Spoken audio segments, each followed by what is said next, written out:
बारिश में सास बहू के गरम पराठे। आलू ले लो आलू, 30 रुपए किलो आलू।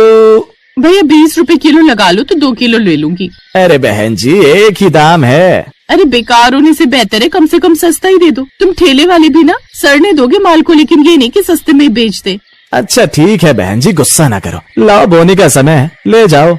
दोनों बाप बेटे आजादपुर मंडी में आलू बेचने का काम करते थे। सुबह से शाम तक वो जितने भी पैसे कमाते हैं उससे ही अपने परिवार का गुजारा चलाते हैं। सारा दिन आलू बेचकर शाम को दोनों घर लौटते हैं। पापा आ गए, पापा आ गए, आप मेरे लिए क्या लेकर आए हो? मैं अपनी गुड़िया के लिए उनकी मनपसंद चॉकलेट और टॉफी लेकर आया हूँ।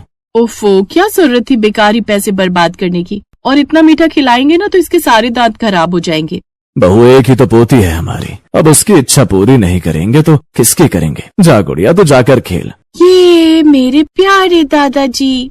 हाँ बहू ये सब्जी लेकर जाकर रख दो। और ममता ये तुम्हारी कुछ दवाइयाँ हैं, और साथ में एक छोटा सा जूस का डिब्बा। पैसे खत्म हो गए थे इसीलिए बड़ा जूस का डिब्बा नहीं ले पाया। 1-2 दिन में जैसे ही पैसे होंगे तो बड़ा वाला भी ले आएंगे। आप दोनों गरीबी में भी हम सबका कितना ध्यान रखते हैं। माँ औरों की तरह हम भी अपने परिवार को सारी खुशियाँ देना चाहते हैं। मैंने और बाबूजी ने सोचा है एक बार थोड़े पैसे इकट्ठे हो जाएं तो हम दुकान किराए पर लेकर सब्जी और फलों की दुकान खोल लेंगे, जिससे हमारी आमदनी अच्छी होगी और हम भी और लोगों की तरह अच्छी जिंदगी जी पाएंगे। ये सब तो ठीक है जी, लेकिन फिलहाल तो मुझे आने वाली बरसात की चिंता सता रही है। हमें भी यही चिंता सता रही है पायल। फिर कुछ दिनों बाद नूरपुर गांव में बरसात का मौसम शुरू हो जाता है। बाहर काले बादल छाने लगते हैं और बादलों की गड़गड़ाहट के साथ तेज बारिश होने लगती है। मनोहर और सुमित ठेला लेकर आलू बेचने के लिए जाने लगते हैं। बाहर बहुत तेज बारिश हो रही है, ऐसे में आप आलू बेचने कैसे जाएंगे? पिछले 4 दिन से लगातार बारिश हो रही है पायल, और अगर हम अभी भी नहीं जा पाए तो घर का इस महीने का गुजारा कैसे चलेगा? अच्छा ठीक है, जाना है तो ये बोरी पन्नी जोड़कर मैंने आप दोनों के लिए सिली है, इसे सर पर ढक कर ले जाइए, इससे आप दोनों भीगेंगे नहीं। हमारी बहू तो बड़ी ही समझदार है। अब वो दोनों सर पर पन्नी से ढककर आलू बेचने निकल पड़ते हैं, लेकिन जैसे ही बारिश में वो ठेला लेकर मंडी पहुंचते हैं तो वहाँ के हालात देखकर हैरान रह जाते हैं। अरे बाप रे सुमित बेटा, मंडी में तो हर जगह घुटनों तक पानी भरा है। अब हम यहाँ पर आलू कैसे बेचेंगे? बाबा लगता है हमें गली गली ठेला लेकर घूमना पड़ेगा, लेकिन इसका भी फायदा है, जो लोग बारिश के चलते मंडी तक नहीं आ पाते उन्हें भी घर पर रहकर सब्जी मिल जाएगी। सही कहा बेटा, चल फिर देर क्या करनी। अब दोनों बाप बेटे बारिश में गली गली घूमकर सर पर बोरी ढककर आलू बेचने निकल पड़ते हैं, लेकिन बारिश में मुश्किल से कम ग्राहक ही उनके पास आ पाते। रजत एक बाहर आलू वाला है, ऐसा कर थोड़े आलू ले ले, आज तो हमारे लिए गर्मा गर्म आलू के पराठे बना दे।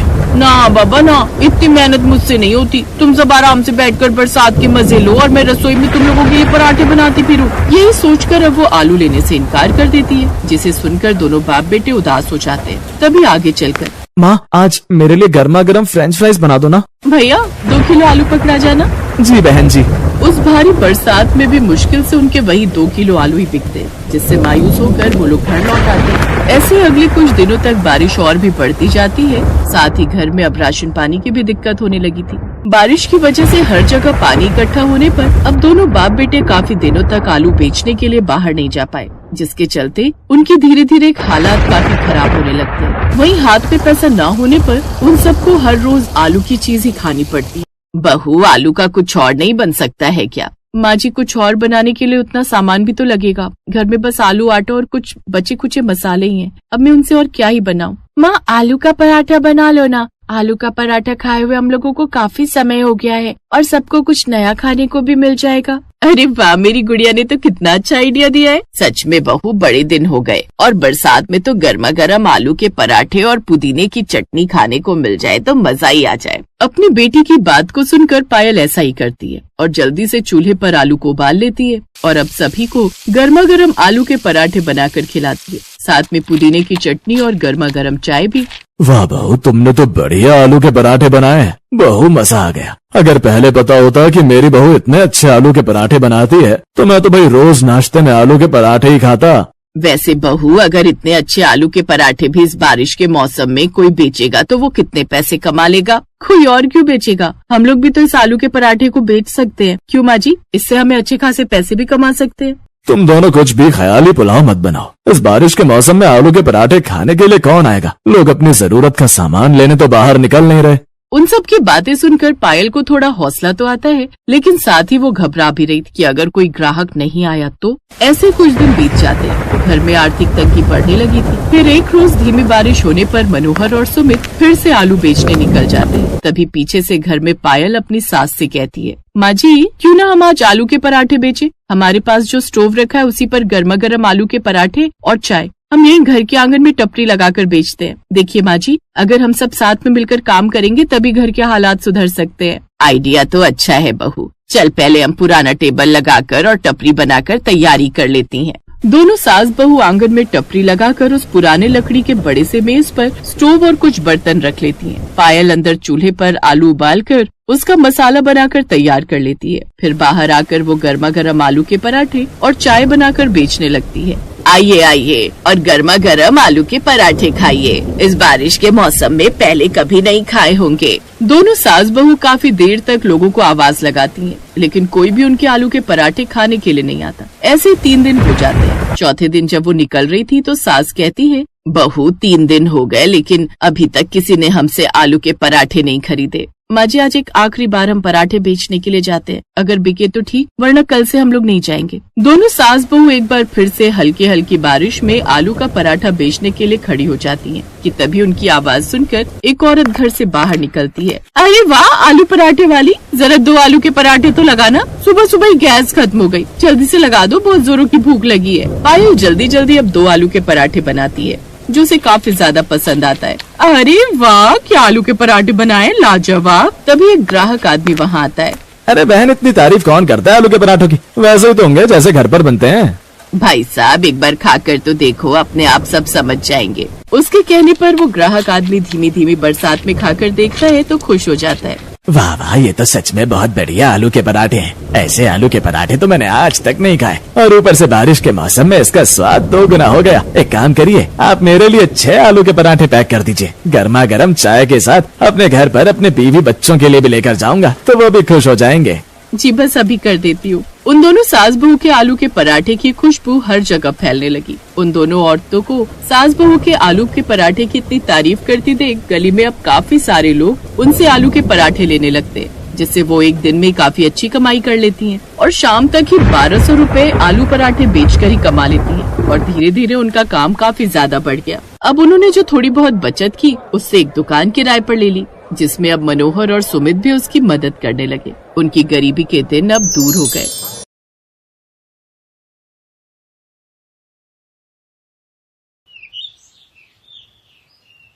बाबा आप आज गर्मा गर्म पानी पूरी बनाकर तैयार रखना, आज मेरे साथ सौम्या भी आएगी शाम को आपके हाथ की पानी पूरी खाने।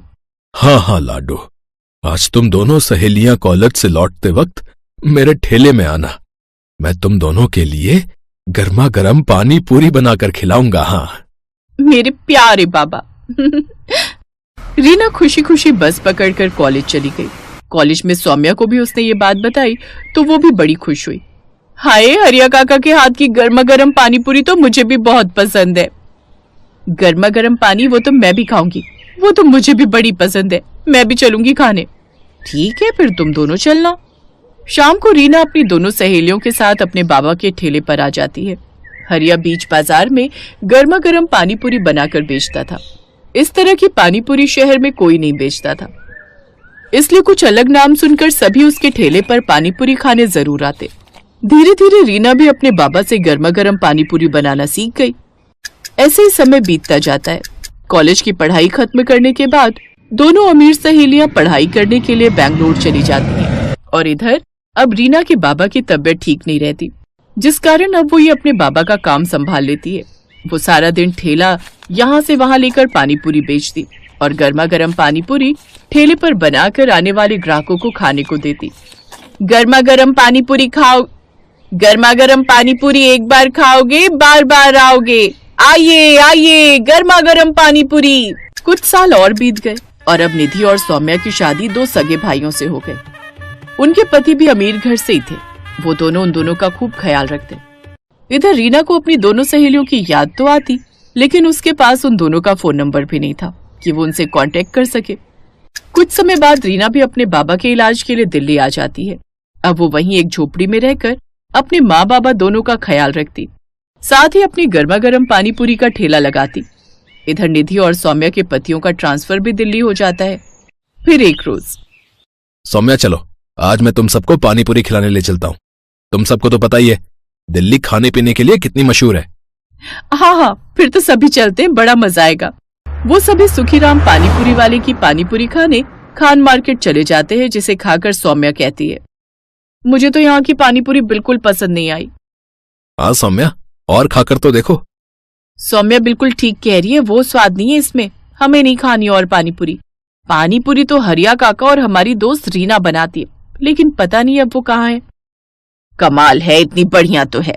खैर, मैं तो एक प्लेट और खाऊंगी। ऐसे ही समय बीतता है। फिर एक रोज, यार निधि, पता नहीं अपनी दोस्त रीना कहाँ होगी, कैसी होगी। कॉलेज छोड़ने के बाद उससे कभी मिलना ही नहीं हुआ। हाँ यार, मुझे भी उसकी बड़ी याद आती है। एक बार जब कानपुर गई थी अपनी कजिन की शादी में तो उसके घर भी गई थी, लेकिन वहां ताला लगा हुआ था। काश वो हमें फिर मिल जाए। ऐसे ही समय बीता। एक रोज सौम्या का पति अंकित, सौम्या, कल मेरे ऑफिस के एक क्लाइंट की शादी है, तुम सबको भी वहां चलना है। हाँ, इसीलिए तुम दोनों भी रेडी हो जाना, और माँ और प्रीति भी साथ चलेगी। उसने बार बार रिक्वेस्ट की है कि सबको पार्टी में साथ लाए। अच्छा ठीक है, हम सब तैयार रहेंगे। निधि, तू वो पर्ल्स मेकओवर वाले को अभी से बुक कर ले। ठीक है, मैं आज ही फोन कर देती हूँ। फिर अगले दिन वो सभी शादी में तैयार होकर चले जाते हैं। वो एक काफी बड़ी पार्टी थी जिसमें तरह तरह के स्टॉल लगे हुए थे। वो दोनों एक तरफ खड़ी थी, तभी उनकी ननद प्रीति आती है। निधि भाभी, सौम्या भाभी, आप यहाँ के गोलगप्पे खाकर तो देखो, कसम से आज तक इतने अच्छे गोलगप्पे आपने नहीं खाए होंगे। अरे नहीं प्रीति, हमें नहीं खाने। वो सच कह रही है बहू, तूने यहाँ के गोलगप्पे खाए ना तो तू अपनी उस दोस्त के गोलगप्पे भी भूल जाएगी जिसकी तुम दोनों तारीफ करती फिरती हो। निधि और सौम्या दोनों उस पानीपुरी के स्टॉल पर जाती हैं, जहाँ वो खाती हैं गर्मा गर्म पानीपुरी। अरे ये गर्मा गर्म पानीपुरी, इनका स्वाद तो बिल्कुल ऐसा है जैसे अपनी रीना के बाबा बनाते थे, और रीना भी। अरे भैया, ये गोलगप्पे किसने बनाए हैं? बहन जी, ये तो अंदर एक मैडम बनाती जा रही हैं और इस स्टॉल पर हम बेच रहे हैं। ये तो वही गोलगप्पे। जल्दी चल सौम्या। वो दोनों अंदर जाती हैं जहाँ रीना गर्मा गर्म गोलगप्पे बना रही थी। सौम्या और निधि को वो देखती है तो बड़ी खुश होती है। सौम्या, निधि, तुम दोनों यहाँ, तुम दोनों की शादी हो गई, कितनी अच्छी लग रही हो तुम दोनों। ये सब छोड़ और आकर पहले हमारे कलेजे से लग जा यार। ये बता रीना, तू इस हालत में कैसे? इतनी पढ़ी लिखी होकर भी तू ये सब शादी में गोलगप्पे बनाकर बेच रही है। क्या बताओ दोस्त, इस गरीब की जिंदगी में ना जाने ऊपर वाले ने कितने दुख लिखे हैं। कॉलेज खत्म होने के बाद अचानक बाबा की तबीयत खराब रहने लगी, इसलिए घर खर्च चलाने के लिए मैं पानीपुरी बनाकर बेचने लगी। फिर बाबा के इलाज के लिए मैं उन्हें दिल्ली ले आई, लेकिन एक रोज अचानक उनकी मौत हो गई। खुद को संभालिए, अब वो कभी नहीं लौटेंगे। इन्हें कैंसर की बीमारी थी जो इनके लंग्स तक फैल चुकी थी। फिर खुद को संभाल कर रीना ने अपने पिता का दाह संस्कार किया, लेकिन पिता के जाने के बाद उसकी माँ भी सदमे में चली गई और उन्होंने भी बिस्तर पकड़ लिया। और फिर एक रोज, मेरी बच्ची, मेरे अलावा तेरा इस दुनिया में है ही कौन? अगर तेरे हाथ पीले हो जाते तो मैं बेफिक्र होकर मर सकती थी। नहीं माँ, मैं बड़े से बड़े अस्पताल में तेरा इलाज कराऊंगी। रीना ने दिन रात पैसे जमा किए थे। उसके पास जो भी थोड़ी बहुत जमा पूंजी थी वो सब माँ के इलाज में खत्म हो गई। साथ ही कुछ पैसा कर्ज पर उठाती है, लेकिन वो भी खत्म हो जाता है। और इन सब के बाद भी वो अपनी माँ को नहीं बचा पाई। तू भी मुझे छोड़कर चली गई माँ, अब मैं अनाथ हो गई, मैं किसके भरोसे रहूंगी? अब मैं थकी हारी काम से आऊंगी तो कौन मेरे सर पर प्यार से हाथ फेरेगा माँ? कौन? उस दिन के बाद मैं अकेली दिल्ली की सड़कों पर गर्मा गर्म पानी पूरी बनाकर बेचने लगी और अपना पेट पालने लगी और शादी ब्याह के ऑर्डर भी लेने लगी। तू मत रो रीना, अब तू अकेली नहीं है। तेरे पास तेरी ये 2 सहेलियां हैं, यानी कि बहनें। अब से हम तेरा खूब ख्याल रखेंगे। हाँ चलो, तुम्हें सबसे पहले अपने ससुराल वालों से मिलवाते हैं। वो दोनों रीना को अपने ससुराल वालों से मिलवाती हैं और सारी बात बताती हैं।